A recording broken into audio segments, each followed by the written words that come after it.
He did not ask for more time, Hannah Brooks said quietly. He said your company will never receive another call from them.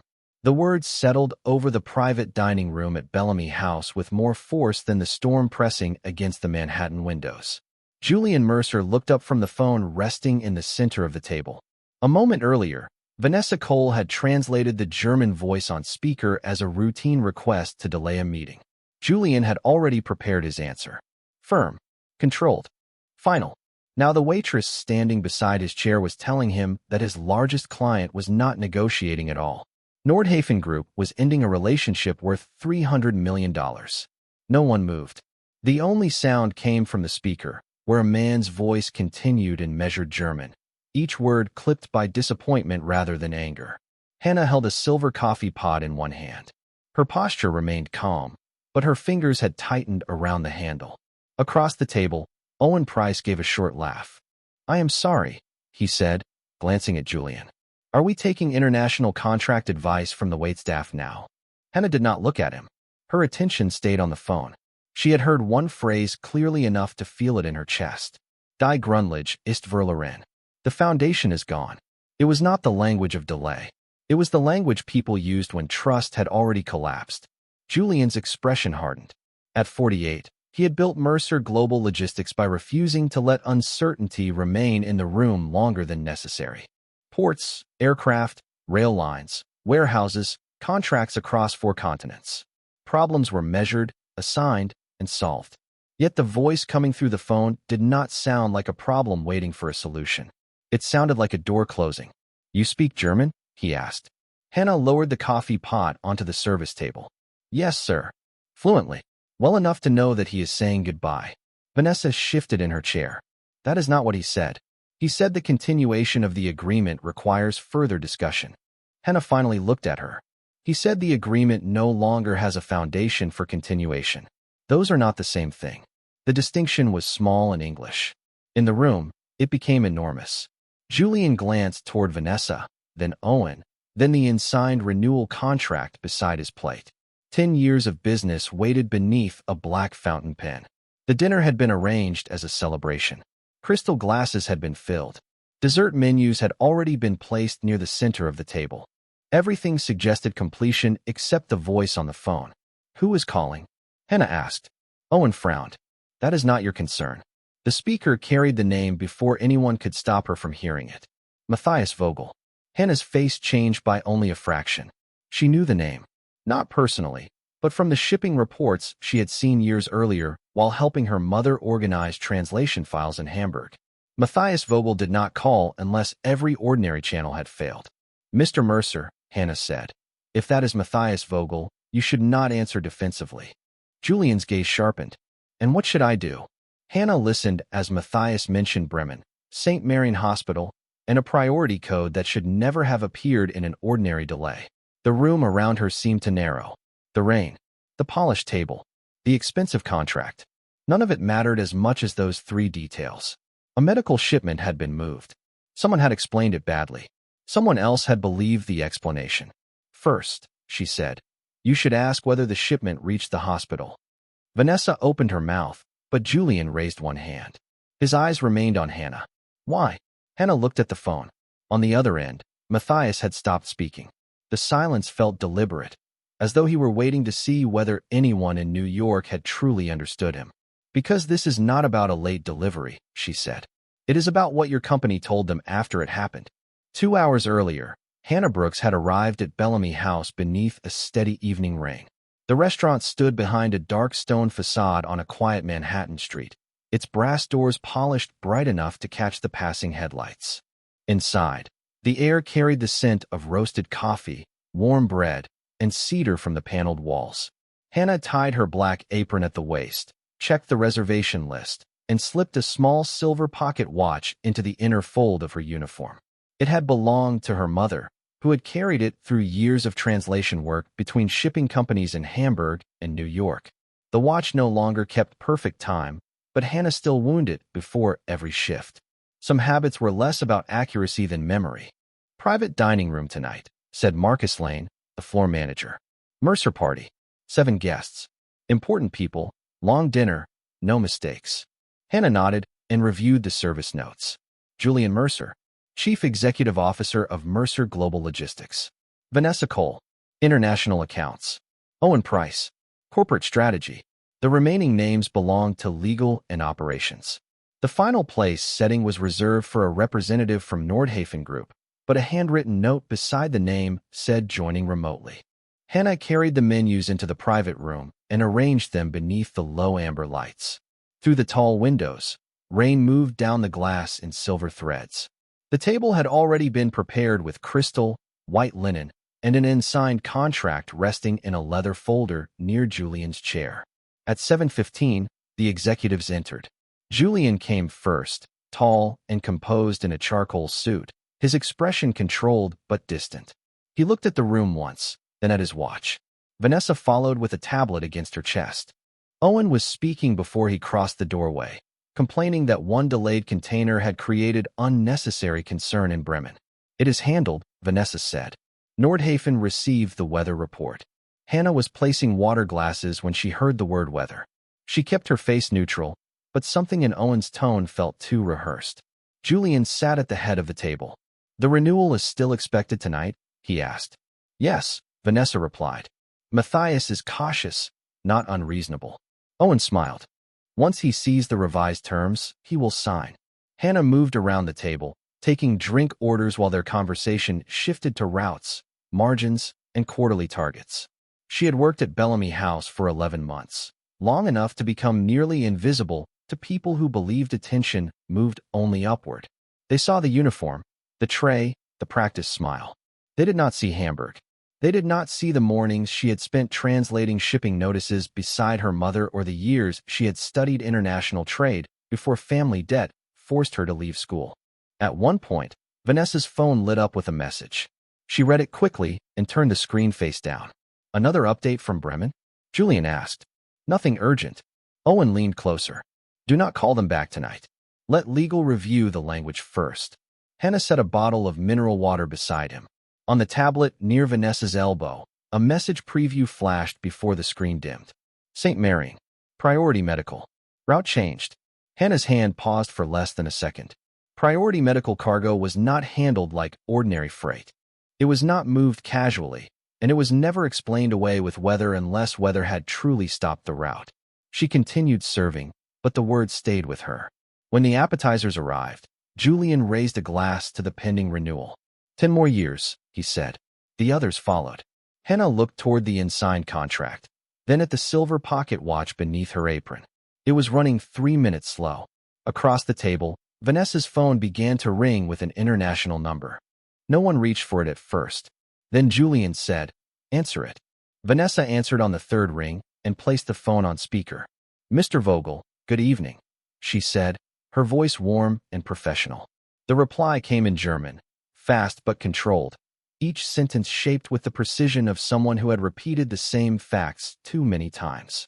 Hannah was standing near the sideboard, arranging coffee cups on a silver tray. At the first mention of Bremen, her attention sharpened. At the second mention of St. Marian Hospital, she stopped moving.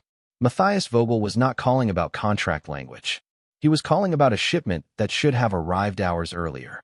Vanessa listened, then glanced at Julian. "He says there has been a complication with the delivery schedule," she translated. Matthias continued. His voice remained low, but the meaning grew colder. He spoke of a priority code, a changed route, and an explanation that no longer matched the records on his side. Hannah heard a phrase her mother had once used after a negotiation failed beyond repair. "Die Grundlage ist verloren." The foundation is gone.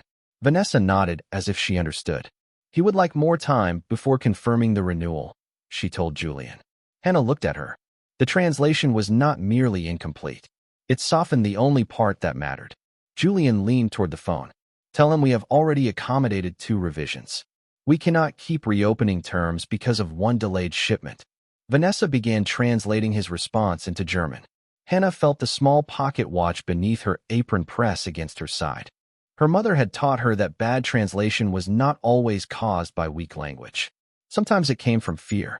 People changed words when the truth seemed too expensive to carry. Matthias interrupted Vanessa before she finished. His tone hardened. He mentioned the hospital again, than the weather report Mercer Global had sent. Hannah heard disbelief beneath the formal language. He did not believe the storm caused the delay. Worse, he believed someone had lied. He is becoming emotional, Owen said quietly. Do not let him control the conversation. Vanessa muted the phone. We should remind him that the agreement protects us from weather-related disruptions. Was it weather? Julian asked. Owen answered before Vanessa could. That is what operations reported. Hannah set the final cup on the tray. The porcelain touched the metal with a soft click. Julian noticed. Something wrong, he asked. Hannah could have lowered her eyes. She could have said no and carried the coffee away. Bellamy House expected discretion, and discretion usually meant remaining silent when powerful people made mistakes in expensive rooms. Then the phone unmuted, and Matthias said one final sentence. He would not discuss the agreement again. Hannah felt the decision settle inside her before she had time to fear it. Excuse me, she said. Owen looked toward her with open irritation. We are in the middle of a private call. I understand. Her voice remained calm. But the translation is not accurate. Vanessa's expression tightened. I speak German. Yes, Hannah said. But he did not ask for more time. Julian turned fully toward her. The room seemed to contract around the table. What did he say?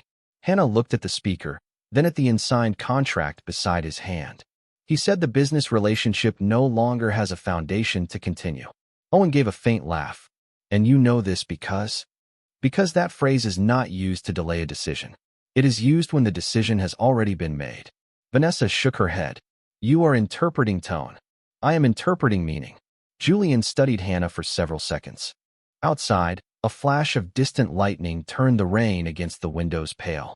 Who are you? He asked. Hannah looked at the coffee tray between them. Tonight, I am your waitress. Then the phone crackled, and Matthias spoke again. This time he asked, in German, whether anyone in the room had actually listened to what happened at St. Mary. Hannah answered before anyone could stop her. I am listening, Mr. Vogel. The silence on the other end lasted 3 long seconds. Then Matthias asked her name. Hannah Brooks, she said in German. I am serving the table tonight. Matthias Vogel did not answer at once. The rain tapped steadily against the windows, and the small pause from the speaker seemed to stretch across the Atlantic. And you understand what I said? He asked. Yes. All of it. Hannah glanced toward Julian Mercer. His expression had not softened, but the impatience had disappeared.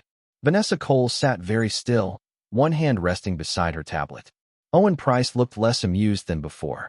Enough to understand that the shipment was not merely delayed, Hannah said, and enough to understand that the explanation you received made the delay worse. Matthias let out a slow breath. Then asked them where the St. Marian equipment is. Hannah turned to Julian. He wants to know the current location of the shipment. Julian looked at Vanessa. Where is it? Vanessa opened the tracking system on her tablet. Her fingers moved quickly across the screen. It left Bremen 12 hours ago. For where? Rotterdam. Hannah looked back at the phone. Was Rotterdam the approved route? She asked Matthias. No, he replied. The approved route was direct air transfer to New York, then medical priority transport to the hospital.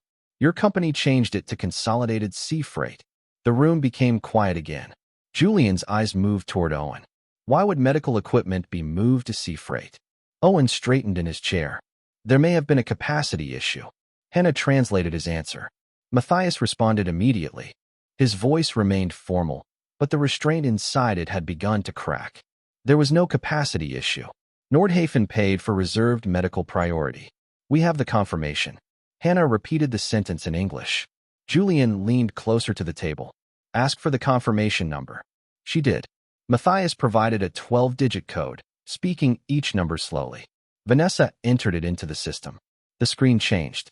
A red status bar appeared across the top. Priority override authorized. Hannah watched Vanessa's face lose color. Who authorized it? Julian asked. Vanessa touched the screen once, then again. The name is hidden behind executive permissions. Owen stood and reached for the tablet. This should not be discussed over an open speaker. Hannah translated the interruption. Matthias gave a short, bitter laugh. That is what your company said when we asked why the hospital was waiting. Julian's jaw tightened. Tell him I am reviewing it now. Hannah did not translate immediately. What exactly should I tell him? She asked. Julian looked at her. That we are investigating. He has already heard that. Owen turned toward her. Your job is to translate, not advise. Hannah met his gaze. A translation that hides the meaning is not a translation. The sentence landed quietly. Julian looked at the unsigned contract, then at the phone. Ask him what he needs from us tonight. Hannah spoke in German, but Matthias corrected the premise. Not what I need, he said. What does the hospital need? He explained that the shipment contains specialized imaging components scheduled for installation at St. Marine the following morning. The hospital had arranged staff, technicians, and patient appointments around Mercer Global's guarantee. The delay had already forced cancellations. The false weather report had made Nordhafen appear careless to the hospital. Hannah translated every detail without softening any of it. No one interrupted her now. When she finished, Julian looked at Vanessa. Can the shipment be redirected from Rotterdam? Possibly, but not through standard channels. Then do not use standard channels. Matthias heard the exchange through the speaker. Promises are easy at this hour, he said. Hannah listened to the weariness behind his words. Then she asked the question no one else had asked. Mr. Vogel, if the equipment reaches St. Marine before 8 tomorrow morning, will you allow one final conversation? The room turned toward her. Matthias remained silent for several seconds. One conversation, he said at last. Not about the contract. About whether there is still a company worth trusting. Julian Mercer did not thank Hannah. Not yet. Gratitude would have been easier than admitting that she had become the only person in the room Matthias Vogel trusted enough to answer. Keep him on the line, Julian said. Hannah looked toward the phone. Mr. Vogel, may I ask one question before they begin moving the shipment? Ask. When did Nordhafen first receive the weather explanation? Matthias answered with a date and time. Vanessa checked the internal record. The report had been issued nearly 4 hours before the storm reached Bremen. The contradiction sat on the screen in plain language. Owen Price moved toward the tablet. That report could have been generated automatically. Hannah translated his words. Matthias responded without hesitation. Then your automatic system signed a person's name. Vanessa enlarged the document. At the bottom was an executive approval code. Owen stopped moving. Julian saw it too. Open the authorization history, he said. Vanessa tried. A security notice appeared. Restricted strategic access. Hannah did not need the screen translated. She understood the silence around it. Julian turned to Owen. Your division controls that access. My division controls hundreds of routing decisions, Owen replied. That does not mean I approve this one. Then you should want the record opened. Owen's face remained composed, but his answer came too carefully. Not during a client call. Hannah listened as Matthias spoke again, quieter now. He said the shipment itself could still be saved. What had been damaged was the belief that Mercer Global would tell the truth when doing so became expensive. Hannah translated the sentence exactly. Julian looked down at the unsigned contract. Ask him what he was told when Nordhafen challenged the weather report. Hannah did. Matthias read from an email. Mercer Global had stated that severe regional conditions forced an unavoidable rerouting. It also claimed Nordhafen had been notified in advance. Matthias said no such notice existed. Vanessa searched the communication log. There was no outgoing message to Nordhafen before the route changed. The statement was false, she said. Julian's eyes hardened. Owen leaned forward. The team was protecting a sensitive operational decision. From whom? Julian asked. From unnecessary escalation. The client was the escalation. Hannah could hear the difference in Julian's voice. He was no longer managing an inconvenience. He was beginning to understand the insult. Still, when he asked Hannah to prepare a formal response in German, she did not move. What should it say, she asked. That we regret the confusion, that we are correcting the route, and that we will review the reporting process. Hannah looked at him steadily. There was no confusion. The room went silent. Julian's expression tightened. Choose your words carefully. I am.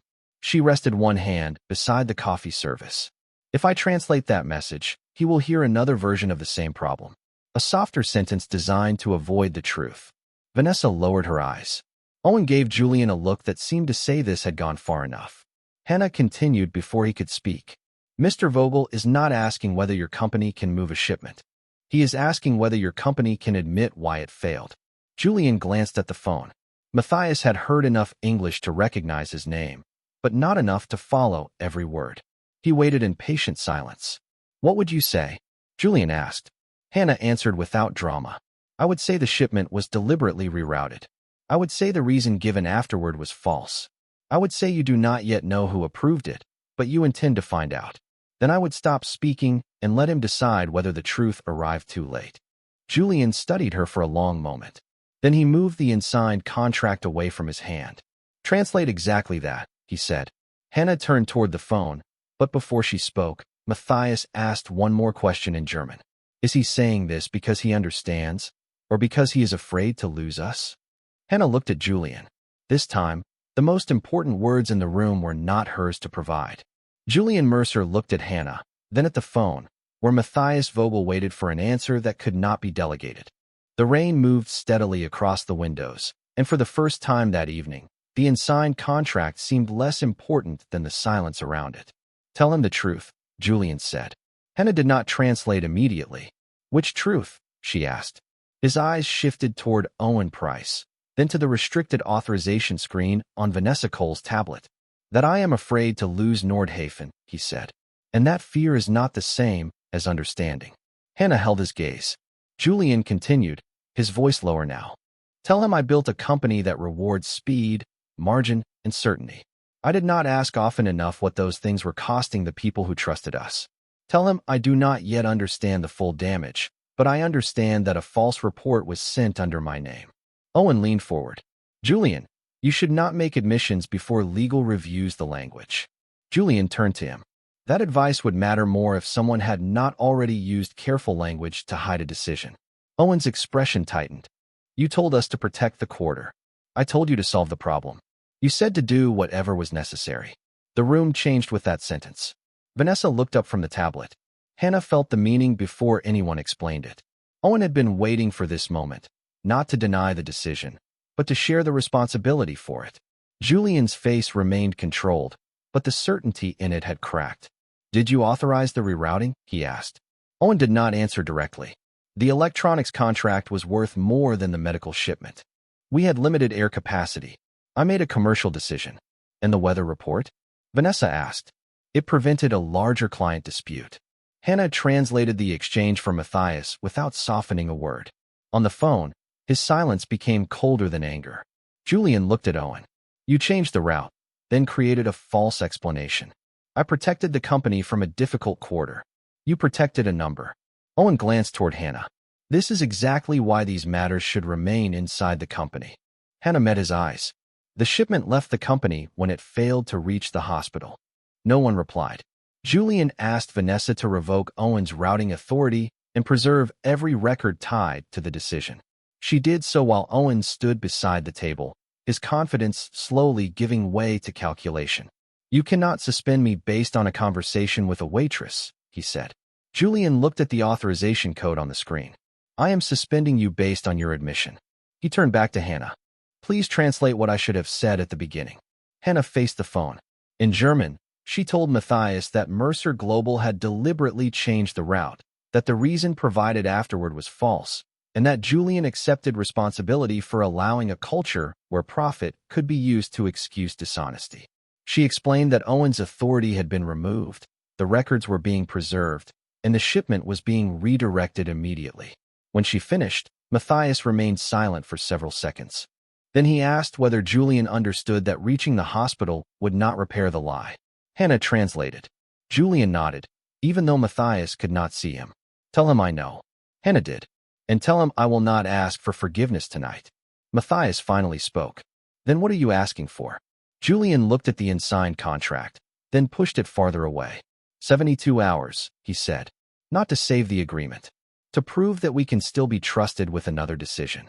Hannah translated the words. Matthias gave no promise. He only said the equipment must arrive at St. Marien before 8 in the morning and that Nordhafen would appoint its own auditor. Julian agreed to both conditions. The call ended without a farewell. The room remained quiet after the line went dark. Hannah reached beneath her apron and touched the old pocket watch. It was still 3 minutes slow. Can the shipment make it? Julian asked Vanessa. She studied the available routes. Not through the regular network. Julian looked toward the rain beyond the glass. Then we stopped thinking regularly. For the first time that night, Hannah saw something change in him. He was no longer asking how to protect the company from the truth. He was asking what the truth required of him. Vanessa Cole opened 3 routing systems at once, while Julian Mercer called the company's overnight operations center. The regular network offered no answer. The medical equipment sat at a secured cargo facility outside Rotterdam, more than 3,000 miles from St. Marian Hospital, with customs documents tied to a route that should never have existed. The earliest commercial departure lands afternoon, Vanessa said. That misses the deadline by 4 hours. Julian stood beside the rain-dark window, phone pressed to his ear. What aircraft do we control in Europe? The operations director on the line listed 2 cargo planes. One was undergoing maintenance in Frankfurt. The other was scheduled to move automotive parts from Amsterdam to Boston. Julian looked at Hannah. How far is Rotterdam from Amsterdam? About 50 miles by road, depending on traffic. Vanessa understood his thought. We can move the equipment by bonded truck to Schiphol, but customs will need revised medical priority documents. How long? If every agency cooperates, 2 hours. Julian checked the time. It was nearly 10 o'clock in New York, 4 in the morning in the Netherlands. Call every person who can authorize it. Owen Price had been escorted from the private room by company counsel, leaving his untouched glass and the false certainty he had carried with him. No one mentioned him now. There was too much work left to do. Hannah stood near the table, still wearing her black apron, while executives began making calls across 2 continents. She translated messages for Dutch and German contacts when the formal English became unclear. She corrected the spelling of St. Marian in a customs form. She explained why Nordhafen's priority code needed to remain attached to the shipment even after Mercer assumed the cost. Each detail was small, but together they formed a path through the night. At 11:15, the bonded truck left Rotterdam. At midnight, Vanessa confirmed the aircraft in Amsterdam would be reassigned. Julian authorized the full cost without asking for an estimate. The automotive parts would move the following day at Mercer's expense. A company that had once chosen the more profitable cargo was now moving the medical shipment first. Yet Hannah noticed Julian never called the decision generous. He called it overdue.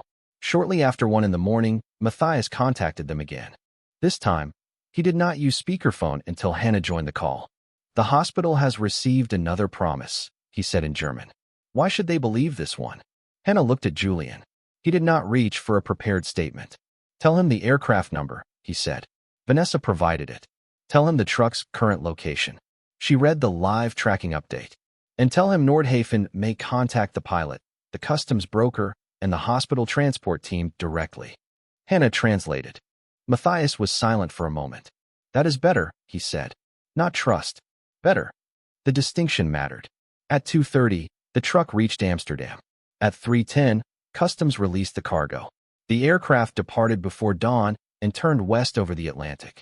Bellamy House had long since closed to other guests, but Marcus Lane allowed the group to remain. The candles had burned low. Coffee had been replaced twice. Hannah finally removed her apron and folded it over a chair, though she did not leave. Julian sat across from her, no longer at the head of the table, studying the live flight map on Vanessa's tablet. You could go home, he said. Hannah looked at the moving point of light over the ocean. So could you. A faint smile touched his face, then disappeared. You were right about the call. Understanding the call was the easy part. What was the difficult part? Getting everyone to stop protecting themselves long enough to hear it. Julian lowered his eyes. Several hours later, the aircraft landed at Newark, where a medical transport team was waiting. The equipment cleared inspection and began the final drive to St. Marian. At 7:43 in the morning, Matthias sent one sentence in German. The shipment is inside the hospital. Hannah read it aloud. No one celebrated. Julian only exhaled and closed his eyes for a moment. They had met the deadline. They had not yet earned back the trust. The message from Matthias Vogel arrived at 7:43, but the real test began after the equipment entered St. Marian Hospital. Julian Mercer understood that reaching the deadline proved only that his company could move quickly when fear was involved. It did not prove that Mercer Global deserved another decade of trust. By 8:15, Bellamy House had begun preparing for the breakfast service. Staff moved quietly beyond the private room while the executives remained around the same table, surrounded by cold cups, open laptops, and the unsigned renewal contract. Hannah Brooks stood near the window with her mother's pocket watch in her hand. The silver case was warm from hours beneath her apron. It still ran 3 minutes slow. Mr. Vogel wants the audit access sent before noon, Vanessa Cole said. He also wants the full routing history for every medical shipment handled during the past year. Julian nodded. Give him everything. That could expose other errors. Then we need to know about them before he does. Rebecca Sloan, Mercer's general counsel, joined by secure video and confirmed that Owen Price's access had been frozen. Every message, approval record, and routing change connected to his division was being preserved for independent review. No one used the word guilt. The evidence would determine that. But the culture that allowed the decision no longer required investigation. Julian had heard it in Owen's defense. Protect the quarter. Avoid escalation. Do whatever was necessary. They were phrases that had once sounded efficient inside conference rooms. In the light of morning, they sounded like permission. I want all medical priority changes suspended unless 2 separate officers approve them, Julian said. One from operations and one from client compliance. Vanessa typed the instruction. Effective immediately? Effective before anyone leaves this room. Hannah looked at him. That prevents the same choice, she said. It does not prevent the same thinking. Julian turned toward her. Fatigue had softened the hardness in his expression, but not his attention. What would? Let the people closest to the shipment challenge the decision without risking their jobs. Rebecca nodded from the screen. A protected escalation channel. Independent from strategy and finance, Hannah added, and available in the client's language when needed. Julian glanced at Vanessa. Build it. Hannah shook her head. Do not build it around what happened tonight. Build it around what could happen next year when no one at the table speaks the language. The distinction held him still. He had almost treated her as a rare solution to a rare problem. She was showing him the problem was structural. At 9:30, Matthias called again. Hannah answered in German, then placed the phone on speaker after he agreed. He confirmed that the hospital had inspected the equipment and could begin installation. His voice was no longer cold, but it remained guarded. The shipment arrived, he said. Now show me whether the truth can remain after the emergency ends. Julian did not offer excuses. He outlined the suspended access, the independent review, the release of routing records, and the new approval rule. Then he made a promise Hannah had not suggested. Mercer Global would publish the findings to Nordhafen even if they damaged the company's reputation. Matthias listened without interruption. And the contract? Julian asked at last. Not yet, Matthias replied. You have 68 hours left. The call ended. Julian looked at the leather folder beside his plate. The contract remained unsigned, but for the first time he did not reach toward it. You should be compensated for tonight, he told Hannah. I was not helping for a reward. That does not mean your work has no value. Hannah closed the pocket watch and returned it to her hand. Then prove you understand its value. How? Do not create one special position for one waitress and call the system fixed. Find the people already inside your company who speak the languages, know the routes, and see the mistakes before executives do. Julian looked around the table. No one challenged her. Send me a proposal, he said. Hannah met his eyes. Ask me properly after I have slept. A tired smile crossed his face. Fair enough. Outside, the rain had stopped. Morning light spread across the windows, revealing the city with an honesty darkness had hidden. The shipment had been saved. The client had not. Not yet. And Julian finally understood that trust was not restored by one successful night. It was restored by what a company chose to do after the crisis no longer forced it to care. 68 hours later, Julian Mercer returned to the same private dining room at Bellamy House, but nothing about the table felt the same. The unsigned contract was gone. In its place sat a laptop displaying the final independent audit, a printed list of corrected medical routes, and a new policy requiring dual approval for every priority change involving hospitals. Hannah Brooks arrived after her shift had ended, wearing a simple navy coat over her black uniform. She had slept, but not enough. The pocket watch rested in her hand as Julian looked up. Matthias is calling in 2 minutes, he said. Hannah took the chair across from him. This time, no one expected her to stand. Vanessa Cole joined them with Rebecca Sloan and 2 operations managers who had spent the previous days reviewing every medical shipment in the system. They had found 4 other cases where financial pressure had influenced route changes. None had caused the same level of damage, but the pattern was clear. Owen Price remained suspended while the investigation continued. Mercer Global had reported the findings to Nordhafen before being asked. It had also contacted every affected client, accepted the additional costs, and corrected the records. At exactly 10 o'clock, Matthias Vogel appeared on the screen. His expression was reserved, but no longer distant. Julian spoke first. He did not mention the value of the agreement. He explained what the company had found, what it had changed, and where the system had failed. Then he introduced two warehouse coordinators who had been given direct authority to challenge priority decisions. One spoke German. The other spoke Dutch and English. Neither had previously been invited to an executive meeting. Matthias listened carefully. "And Miss Brooks?" he asked. Hannah leaned toward the screen. "I am here." "Did they listen after the emergency ended?" She looked at the people around the table. "They are beginning to." It was not a polished answer, and that was why he believed it. Matthias opened a folder on his side of the call. "Nordhafen will renew the agreement," he said. No one celebrated. The moment was too quiet for that. "But the renewal includes shared oversight of medical cargo and direct communication between our frontline teams." Julian nodded. "Agreed." Matthias looked toward Hannah one final time. "You did not save a contract," he said. "You gave both companies one last chance not to waste it." After the call ended, Julian slid a document across the table.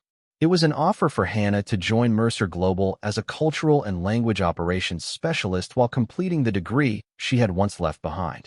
The position came with tuition support, but the document also included her condition. The company would recruit multilingual employees from warehouses, call centers, and service roles before searching outside. Hannah read every page. Then she signed. Months later, Bellamy House hosted another Mercer dinner.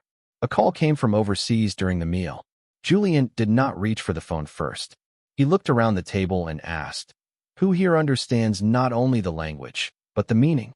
Hannah sat among the executives, her mother's pocket watch beside her notebook. It still ran 3 minutes slow. She had stopped trying to fix it. Some reminders were more valuable and perfect. What would you have done if speaking up could have cost you your job, but staying silent could have cost others far more? Share your thoughts, and if stories about dignity, quiet intelligence, and the courage to tell the truth stay with you, subscribe to the channel for more. Words can cross borders in seconds. Trust takes much longer.